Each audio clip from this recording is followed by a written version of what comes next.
I've started the recording.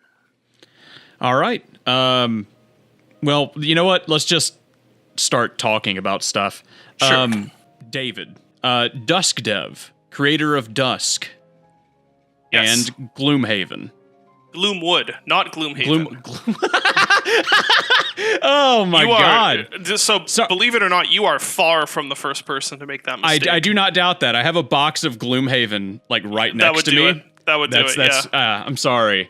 Yeah. I have a box of Gloomhaven like directly to my left, less than 5 feet from me. Yes, Gotcha. Gloomwood, Iron Lung, Chop Goblins, Dusk, tons of games. Honestly, you've been making games for how long?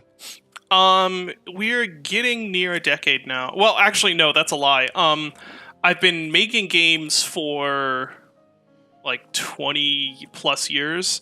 I've been professionally making games for almost a decade.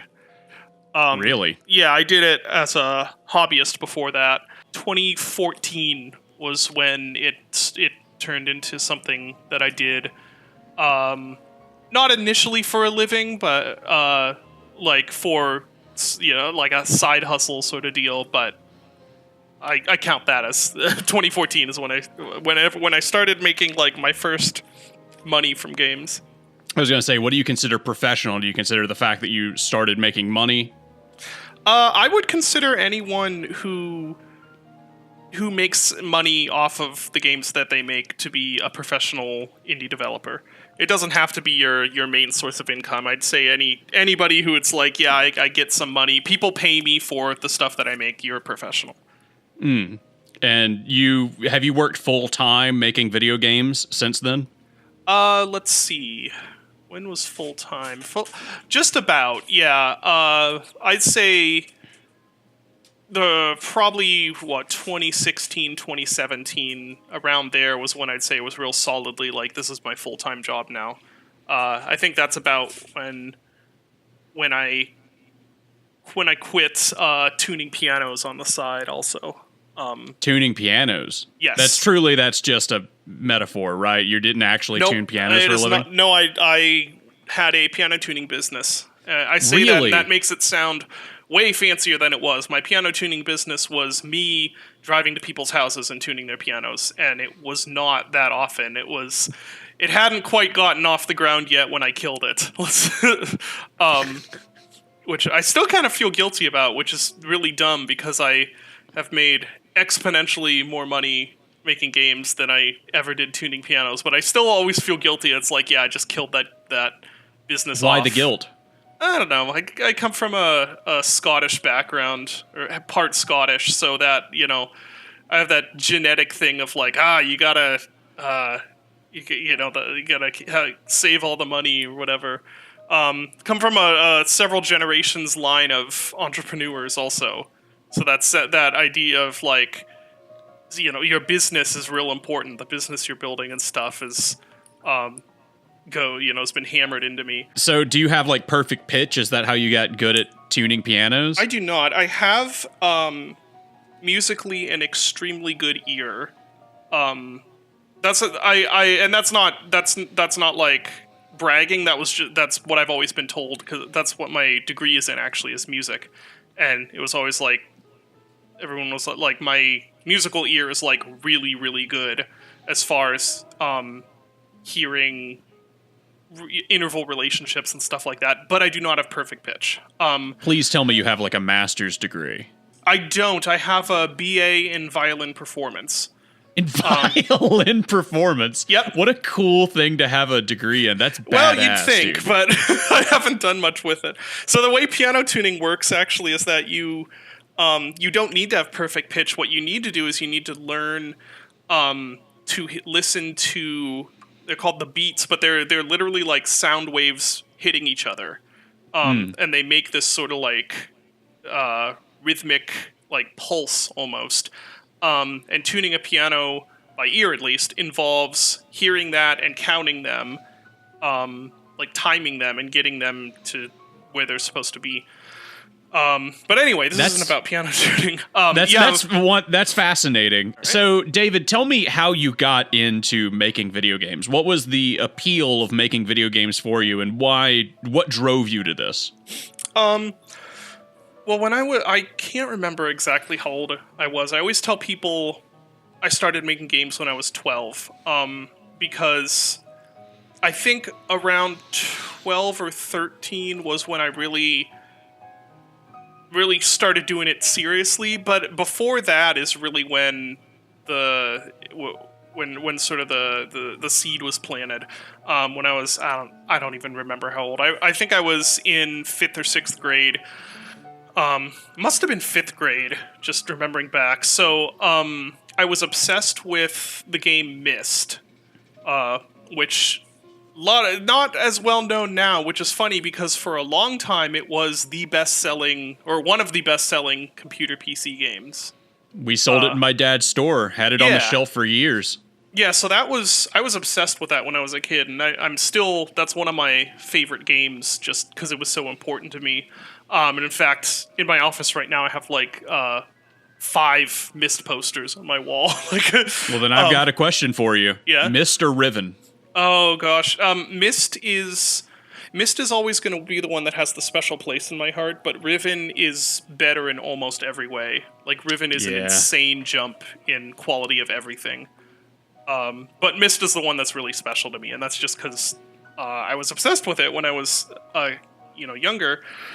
And I don't know if you ever played it like on CD back in the day, but it came with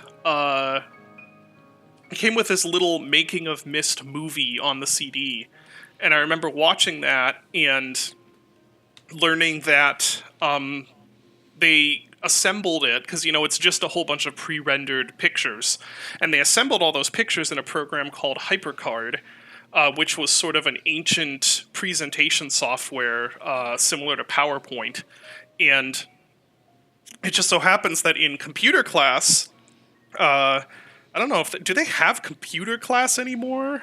Is that these thing? Days? Yeah. I don't think so. I mean, most classes now have a computer that you use to do your work. Yeah. Well, back in, 2 decades ago, or 3... back the 20 plus years ago, they had computer classes, and in computer class, we were learning a program called Hyper Studio, which was a slightly more advanced version of HyperCard, and it one day sort of clicked in my little child brain that's like, wait a second, I could use this and I could make my own version of Myst. Like, I could make my own Myst-style game. And I actually did that. I wish I still had it, but that's been way, way lost to time. And it was just that moment of like, wait, I could make this. And then once I tasted, being able to actually make something like this game that I really loved, it was like, I needed more. So I was like, well, how do I make more games? And my dad had an old Microsoft QBasic textbook from when he was in college, so I started teaching myself QBasic from that, which eventually, a few years later, that's more around when I was like 12, I started actually making little games with that. And eventually released those. I made some ASCII games. You can actually play them if you buy Dusk 82 on Steam. I included them in the with that, the first ASCII games that I made. And then that, years later, when I was in college, I drifted away from making games, and I ended up coming back to it when I learned about Game Maker. So I started making Game Maker games in college, and then after college, I learned about Unity, and that's when I started making Unity games. I started with a game called Fingerbones, which was free, but which was enormously successful, at least compared to anything else I'd done. And at that point, it was successful enough that I thought I could make another game like this, and I might actually be able to charge for it and make money. And I see. That's how it started. When did you start getting into? Well, Dusk is obviously your most famous piece of media now that you've created. I would argue, I suppose. Yeah, Iron Lung is probably going to end up surpassing it for obvious reasons. Yes, of course. But yeah, Dusk was like I started that around 2016. that was after a string of narrative-driven horror games. That Would you consider it Quake or Doom inspired? Both. Dusk is honestly everything inspired. Like, I said during development that if you picked any game from, like, what was it, about like 1990, any FPS I should say, from about 1993 to like 2000, probably something from that is in Dusk somewhere in some way. But primarily it was Quake, Doom, and Chasm the Rift were the three main inspirations. And Dusk actually, I should say, Dusk development started years and years and years before that, because back when I was trying to make games with QBasic, I was also getting into classic first-person shooters, because we had a computer that would not run anything. We did not have any gaming systems or anything like that. We just had a bad, I think it was like a E-Machines computer, and it wouldn't run any. This is like at this point it was like around 2004, 2005 or so. So all I could do is play old shareware sometimes. So that's how I got into like old FPSs, and I really wanted to make my own. That wasn't going to happen in QBasic. It just wasn't really a powerful language, but I tried my darndest, and of course spent a whole bunch of time designing the game I wanted to make, and that game back then was called Dusk. It was going to be like Quake and like Chasm. And so then when years later I started making an FPS that started turning into a Quake-style FPS, it was like, why don't I just make this Dusk finally? I see. And Dusk has this very rural horror theme and mood to it. I'm sure you.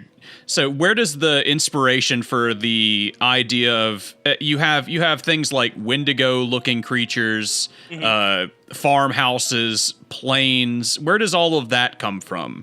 Well, I live in Northwest PA. So I love rural horror, first of all. I think a big part of that is because I grew up as a very anxiety-ridden child in Northwest PA, being scared of just... I didn't watch horror movies or anything. It's like my window would be open at night and I'd hear things, and my imagination would make up things. So it's like rural horror really hits home for me.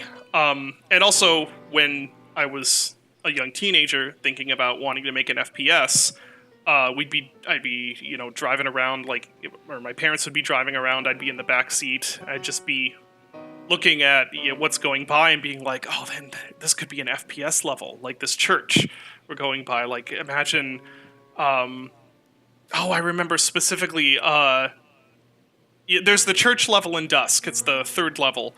Yes. Back way years ago, I wanted to have a church level in old Teenage David Dusk, but I always imagine it's like there's some sort of wolf creature in the woods and you can hear it howling, and that's like, it was more of like a horror level, not a FPS level. But yeah, so that's where all that comes from. It just literally comes from living in PA and just being obsessed with making games, and so I'm driving around or going places and stuff, and my brain is just being like, well, yeah, what would this be like in a game? What would be happening here? Make what you know. I understand. Yeah. So there's a lot of religious elements to Dusk, I've noticed. Like you already said, the church level, that type of thing. Did you find a lot of religious inspiration from where you grew up as well? Not necessarily specifically. I am religious, although I didn't specifically put that into Dusk. Aside from some parts like, the church level where there's like they've taken this church and they've converted into like a unholy church, taking the cross down and putting the cult symbol there, stuff like that. But maybe subconsciously, but no, really Dusk was always just supposed to be like just not a lot of story in my head, although it turned out having more story than I originally intended. But on my side, it was always more like just a game about your own experience of playing it and exploring it.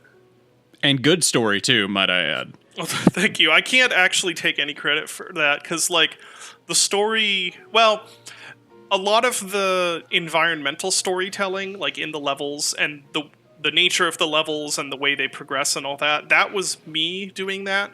The actual concrete lore and the way it like wraps up at the end and all that, that was actually mostly from Dave Oshry, who's the producer, and he really the co-writer and co-designer of Dusk. And so that a lot of that is really his doing, because originally my story for Dusk was going to be way weirder, and probably if anyone who's played anything else I've done would say would probably not be surprised to know that if Dusk had been just written by me, it was going to be a lot weirder and more out there. So he reined you in, is what you're saying? A little bit, and also I just wasn't thinking. I got off the tail of doing 4 games that were very story driven. It was Fingerbones, The Moonsliver, The Music Machine, and Wolf and Autumn, all very narrative driven. And so when I started on Dusk, I was just I was tired of that, and I'm like, no, I just want to make gameplay. I want to have these cool levels that you explore and stuff. So I had story ideas for how I was thinking things might go or whatever, but I wasn't really concentrating on realizing them or making them kind of actually come to life. I was more just focusing on the levels and the gameplay and all that, and so there were these holes that needed filled, and Dave kind of came in and filled those holes, and oftentimes they were just different stuff than I was intending, and that's why you get some really weird discrepancies, like you pick up diamonds and gold and stuff to regain morale in Dusk, and morale is your armor. It kind of doesn't make sense, and that's because one of the original story conceits that I was running with was that it takes place in this sort of alternate timeline, anomalous version of Dusk, Pennsylvania, where it's all of this weird occult science gone wrong stuff happened, and you're going in because you're actually trying to find you're like a treasure hunter trying to find all of this eldritch gold that you've heard rumors about. So the idea was every time you find a giant diamond or a bag of gold or something, it makes you feel a little bit better about your situation, and so you can soak up more damage. So that was the original concept there, and then that just like I said, there were that was the concept I was running with, but then I was so busy focusing on just making cool levels, making a cool journey through them, and gameplay and all of that. And then Dave was kind of filling in the holes, and so then you get to a point where it's this story we've made no longer has anything to do with the original story it started out with. Well, how about Gloomwood? Tell me more about that. So I'm only a co-developer on Gloomwood. The main guy is Dylan Rogers, and Gloomwood's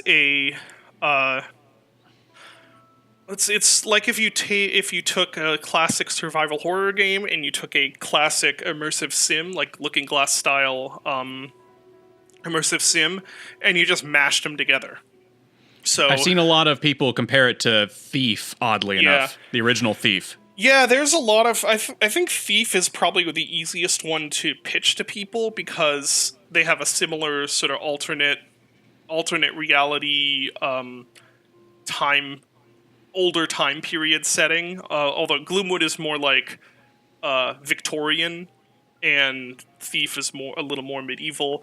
But yeah, there's a lot of Thief similarities, and certainly a lot of Thief stuff sort of taken from Thief. But there's also a lot taken from other immersive sims, like the fact that you have weapons, that you have guns and stuff. Originally started out more as something riffing on System Shock 2. And so yeah, there's a lot of different games that we've taken for Gloomwood. We've taken just as much from Resident Evil as we have from immersive sims, but it's easy to pitch people on the idea of it's Thief, but you have guns. So what are you doing on that project specifically? What is your role in that production? Let's see. So when it started as a New Blood game, I'm the one who sort of brought it in and brought it to New Blood and was like, hey, what if this is a New Blood game? And so starting out, I was very heavily involved in determining like the aesthetic direction we were going to go, which was different from the initial pitch demo that Dylan had. Like the gameplay direction, I'm still heavily involved in like saying like, okay, what direction are we going with the overall, how this game should work and stuff. And so initially I did a lot of heavy lifting on creating art assets, animations, things like that. Now, several years down the line, there's a lot more people involved, and my role is a little more... I do a little bit of art on it, mostly environmental stuff and some props, but mostly I'm kind of on the design side of things and on level design are the primary things I'm doing. So that's like decisions about how things should work in the game and also making the gameplay spaces. It sounds like a wonderful, interesting thing to do for a living. Yeah, it's pretty cool. I don't know if you could really say I work on Gloomwood for a living, though. No, I just mean working on games in general. Oh, yeah, yeah, definitely. How do you balance that type of work with your personal life? I understand you have children, you're married. Yeah. I'm still working on that, to be honest. Are you? Yeah, it's because it's not, at least for me, maybe it's different for other people, but for me it's not something where it's like, here's the rules for making this balance work. It's like a constant evolving problem to deal with. For instance, I'm sure we'll get to this at some point in the discussion, but we just wrapped filming on, or at least primary photography on Iron Lung, the Iron Lung movie, and that involved me being in Austin for 2 months on set. So that was a brand new challenge of like my family came with me for a little while and then had to go home. And so that brought a lot of new questions of like, or not questions, but like new problems to deal with as far as balancing family and work when I'm on set 12 hours a day and or they're back at home and I have to just call them with video and stuff. Did you stay in like a hotel? Did you... Airbnb and then a hotel. So yeah, what I mean is that like, because the nature of what I'm doing is always changing, so what's involved in trying to keep a life balance is also always changing, and I'm always a little slow on updating or evolving to deal with it. Well, if you don't mind me asking, what is the number one thing that you found that's difficult about that life balance? Well, I tend to really heavily fixate on stuff, and for me, I think the hardest thing is getting my brain off of my own projects to be able to kind of be mentally present whenever it's time to go be father and husband rather than game developer David. It's something that's, I think I've gotten a bit better at it. It's been a little bit better over the last few years, but still have a long way to go. And yeah, I would say during the development of Dusk, there was no balance. There was no family work balance. It was just work. And since Dusk, it's been a gradual process of figuring out what that balance is mentally, as far as like, getting my mind off of stuff. Do you have any advice for aspiring developers who might feel like they're in your shoes when you were making Dusk? Oh man, that's really hard because on the one hand, the way I worked on Dusk was extremely unhealthy, and it took me several years to recover from the burnout that I got myself into working that intensely. But then on the other hand, I don't know if it could have happened otherwise. So I almost don't know what to tell people, because on the one hand, it's like, this is unhealthy. It's not like, this is not how you should, that's not how you should live your life. And you'll pay for it eventually. But then on the other hand, it also paid off for me. Yeah, so that's a difficult one. I would say that when I found basically all the success I had hoped for with Dusk, there ended up being this giant empty void that showed up where that drive to succeed had been sort of fueling my entire life up until that point, is the drive to like succeed and be financially independent and all that stuff. And once that was sort of achieved, there was that void, and it was difficult to figure out, what am I doing with my life now? Like, what is the whole point? They always say that managing success is its own challenge. Oh, it definitely is. And that's another thing where it's like, I've gotten more used to it, but it's still something I'm working on. And even in the wake of like everything that's happened with Iron Lung, it's like that's its own challenge of figuring out, what do I do now?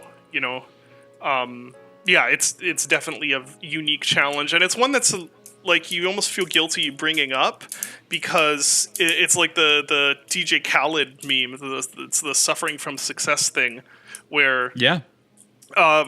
So it feels like you're being like, oh, poor me, I have immensely successful games or whatever. But no, it's like very there's a big mental health issues associated with it, I'd say. And how are you managing so far? It depends on the day. I'm a lot more. I think I've figured out a lot better how to enjoy game development now than I did in a year or two after Dusk, where that was a huge struggle. But at the same time, similar to the family life balance, there are always new challenges. Well, if it's any consolation, I interview a lot of people on this show who have found great success with what they're doing.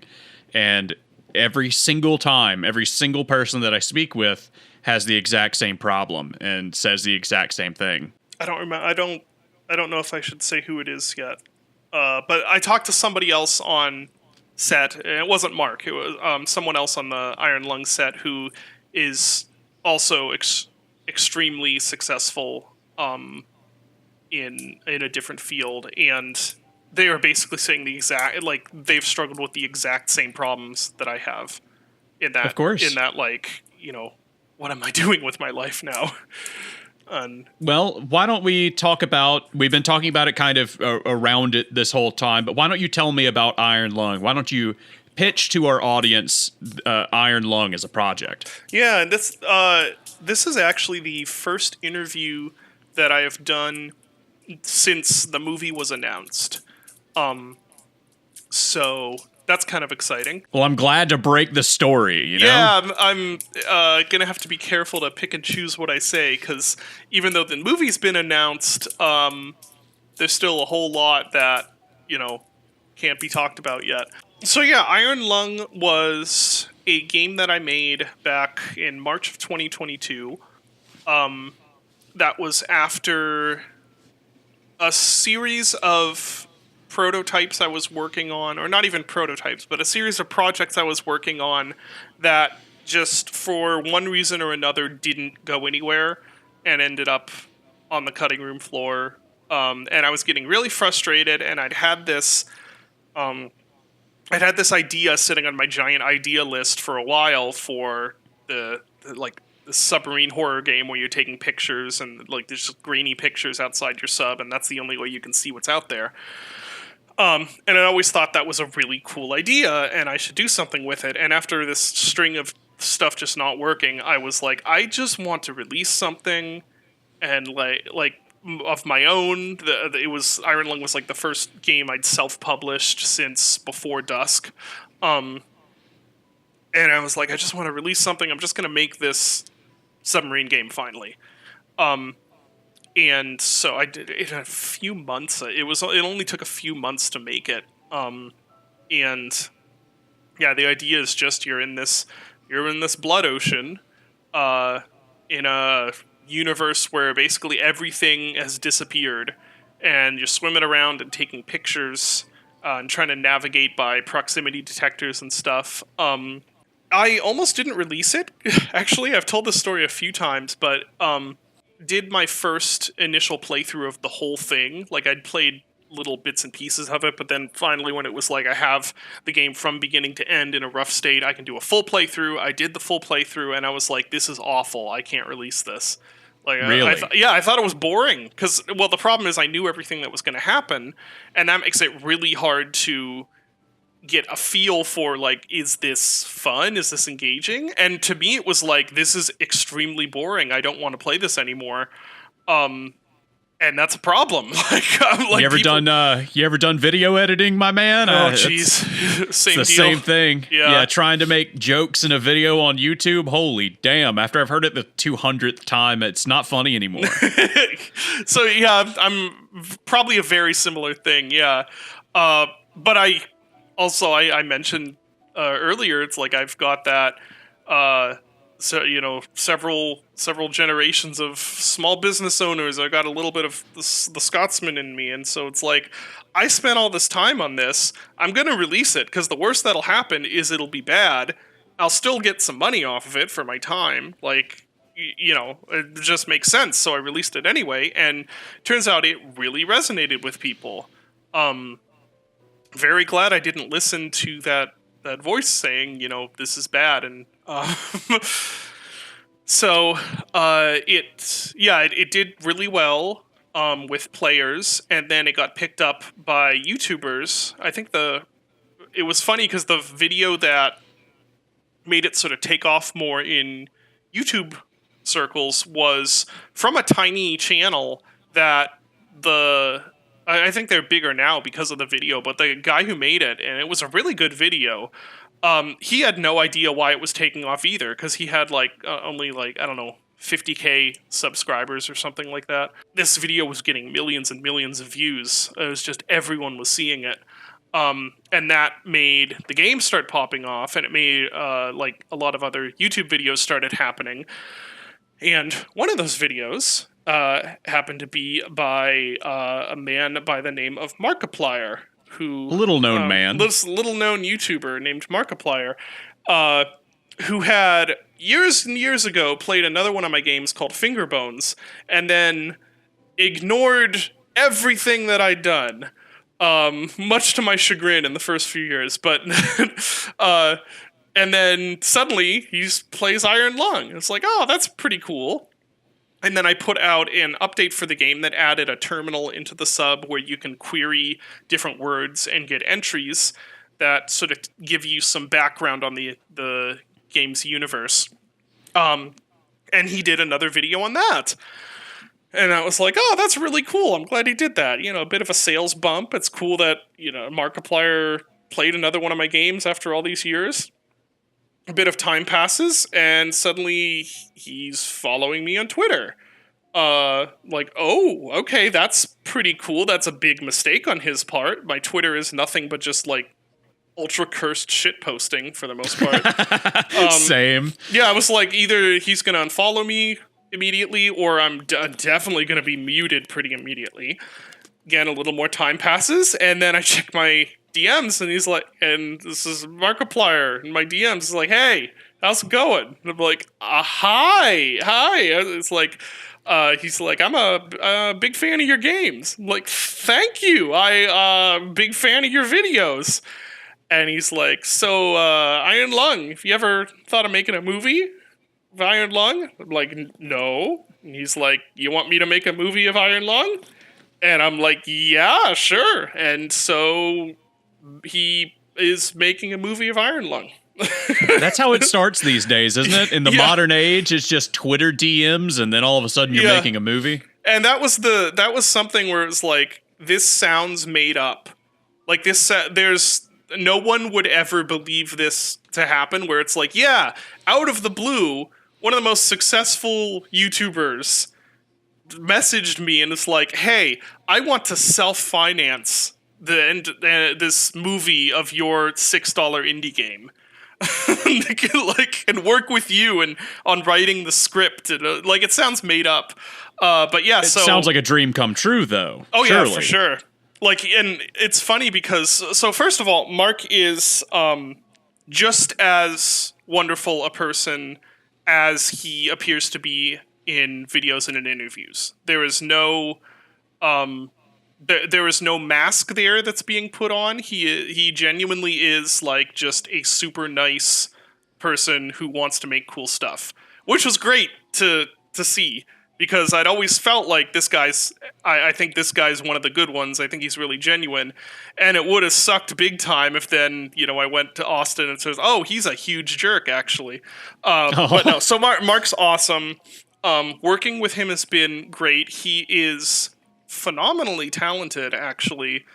People do not yet give him enough credit for his acting, I don't think. I think that will change, though. I've never seen him act in anything. I've never, to this day, a few things, really. I've never watched a Markiplier video. Never done it. I was already, by the time Markiplier became a thing, I was already in college, and I think it just passed me by.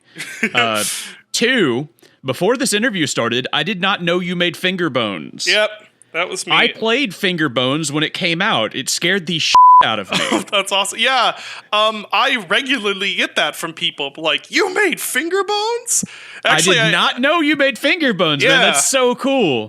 I've been sitting here stewing on that for like 10 minutes now. I was like, I've got to tell him how bad finger bones scared the shit out of me. That's awesome to hear. You are a visionary, man. That game is amazing. I'm really glad to hear that, actually, because I feel real embarrassed by that game now. Really? But people still, I'll still hear from people that are like, no, that game's great. I love that. So yeah, of course. Again, another situation of don't listen to the voice in your head. So you're working on a movie now. You're on set. Tell me more about the process of making a film and how how you've evolved from making a game into this new art form. Yeah, well, I don't know if I'd want to claim that I'm really going into a new art form, because my involvement has been more like a creative consultant sort of. Well, I've been as involved as I can, but the reality of the movie production, in this case at least, is that there's just not a lot of there's just not a lot of opportunities where I am knowledgeable enough to even be involved, if that makes sense. So, like, at the very beginning, we had a series of like Discord calls, where we talked over what the movie should be like the vision for the movie. And the great thing was, it turned out I had this pitch in my head, because Iron Lung was actually the first game that I made where I was like, this would be a really cool movie. Nothing else I've ever done, I felt like that.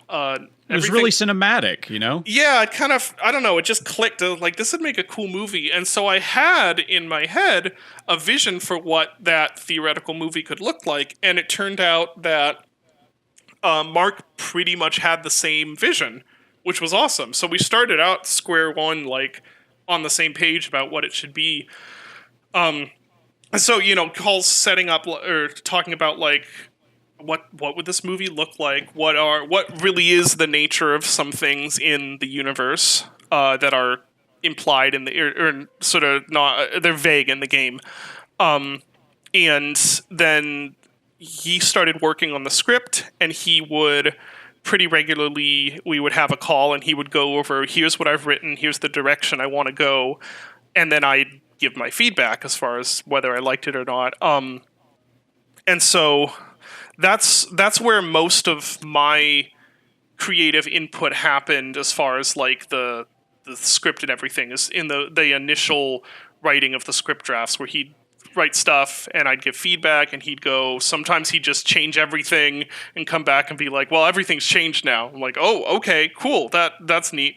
And really, it was pretty rare where I would have feedback where I'm like, I don't like that idea. For the most part, it's like, what the direction that he took, and of course he was using the game as a template. So I'd made the game, so he's already starting with material that I agree with. Yeah. So, but pretty much the direction he'd go with everything, I'm like, that's a really, I really like that way of doing it.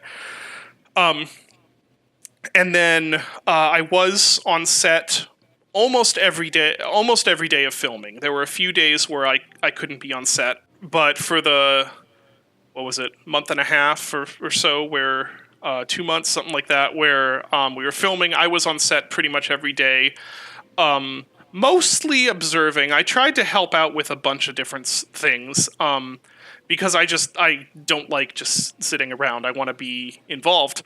Yeah.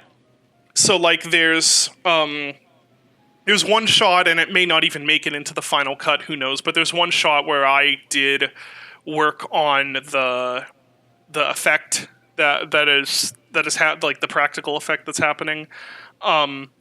There's I one day went and helped out props making some I can't talk about that. I helped out props with some things. Okay. And then I would and I for the second half of the movie, I was the person who was running the proximity lights, because they're controlled with a remote outside of the subset. So I was the one who was like activating them at the right times and determining when they should go on for like when it's going through stuff. They got you running lights? Yeah, I volunteered. Like, and it wasn't even volunteered. I basically told them, no, I'm going to run these. Because, like I said, I wanted to be involved as much as I could. So I tried to do whatever tasks I could find. And then every so often, I'd watch the shots as they were happening. And every so often, I would have a concern or have something, a question about things, and so I'd go share that. And pretty much 99% of the time, it was either they already knew the concern, or it was like, no, this has to be this way for a reason, or whatever. I was under the impression that they would probably have you doing a lot of storyboarding. No, that's what I mean by, this became very obvious once I was actually on set, is that things have to move really fast when they need to move. And there are a lot of different people involved and a lot of different things that need to be planned and like planned out. So it's not a matter of like me and Mark sitting down and being like, oh, let's talk about what this shot should be like or whatever. It was like, in the morning, big meeting has to happen with Mark, the director, talking to the DP, the gaffer, the sound guys, the producers. Everyone's all gathered around, and they're planning out how are we, like, here's the shots we want to do for today. And it's not just a matter of here's the shots we want to do. It's a matter of how are we going to do these? How do we do them in a timely manner? Because everything's on a schedule. And you're burning through money. You're burning money and so it's like, how do we can we get this camera here and this one here for this shot? And the sound guys, where can you put the microphones here? What about the lights? Are these set up to change to this lighting configuration? Or do we need to do this shot at a day? Like, it's immensely complicated, and like, there was not a place there for someone who knows nothing about film to jump in and be like, hey, guys, we should do this, if that makes sense. I completely understand. Yeah, and to be honest, there were very few situations where I felt that was necessary. Like, or there were a few times where I had a problem with something. Or there's one, I know there's one particular shot that it's still up in the air. Like, I am not a fan of the idea, and Mark is like, well, we'll just see in post. But that's like the big exception, right? Like, pretty much usually what was actually happening is that I would see what was all set up and stuff, and I was like, oh my gosh, that's such a cool idea. What I want to know really about it is how do you feel about it? Is it artistically fulfilling? Do you find this to be artistically fulfilling for you? What's it going for you? Let's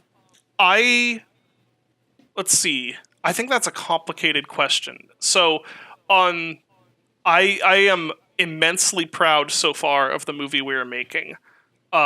Immensely proud. Like, this is better than what I could have imagined it being. I think it's going to turn out to be, it's going to be extremely good, I think.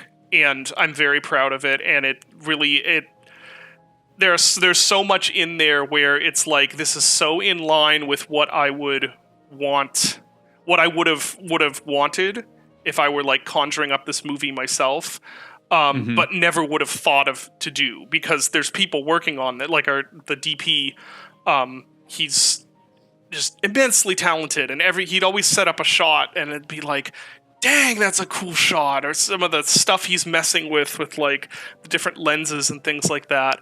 Or Mark would go through and do a scene, and just his delivery of stuff is just like, wow, that's so much better than I would have thought it would, than I would have thought to have that character be, or whatever. So on that note, like, on that side of things, I don't think I could be happier with the way the movie is turning out so far. On the artistic, that's great, man. Yeah, on the artistic fulfillment side, that's a little more complicated, because there's this weird dissonance where it's something that started off as my creation, Iron Lung, the game. It's something that I'm, like I said, immensely proud of. I think it's completely in line with my vision for everything. But it's something that is not mine anymore.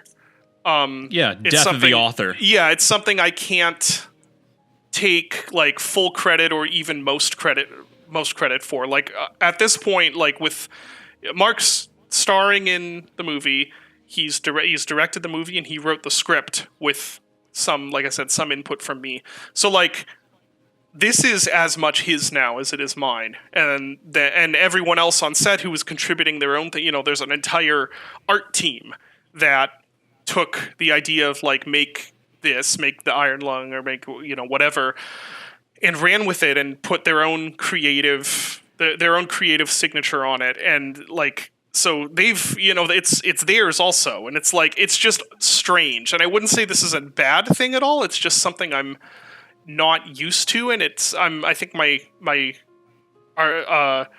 artistic side of my brain is struggling to figure out where that goes, because I've spent like the better part of a decade now making stuff and having it almost always be entirely mine, entirely from me. And the exception being Dusk, where like it was 90% mine. And now when we get to the Iron Lung movie, it's like, how much of this is mine? Like, how much of this is something that I made? It's not a majority percentage, and that's just weird. It's something I'm getting used to. I understand completely. Well, we're running out of time. Yeah, unfortunately. I tend to do that. It's okay. These episodes don't go for very long. I just have one last question for you, and then we'll wrap things up. For people who are aspiring creators, who want to be doing what you're doing, who you are that you are what they aspire to be, do you have any advice? What would you say to these people? Do instead of plan. Don't spend a whole bunch of time planning on, when I learn how to do this and this and this and this, then I will make my dream vision. Don't do that. That is a trap. That is a trap that tons of people fall into, and I've talked to them and I see them, and they end up not doing it. Second of all, as the theme of this episode has been, don't listen to the voice in your head that tells you this thing I'm making is not good enough, I shouldn't release it, because your voice probably is wrong, and even if it's not wrong, the worst that'll happen is that you will release something that's bad. And I have a secret, which is that pretty much all of us have released something that is bad. Absolutely. And it is not the end of the world. And but what'll happen is you'll feel a little bad about it, and then you'll work on something else, and eventually you'll release something that's good. So those would be my two main points I would want to get across. It's amazing advice. I don't know if you can hear it. Probably not, but in my voice. But I've just got a big old smile on my face right now. Awesome. I got a big old goofy smile. Well, David, DustDev, thank you for coming on the AnythingCast. I appreciate it so much. I don't even know how to end this. We've talked about so much stuff. I feel like I should have like a wrapping up thing, but I don't really. We've covered like absolutely everything. Lots of things. Yeah. I just want to say thank you for coming on, man. Thank you for doing this. I loved it. I hope the audience loves it. And thank you again. Yeah, no problem. Thank you for having me on.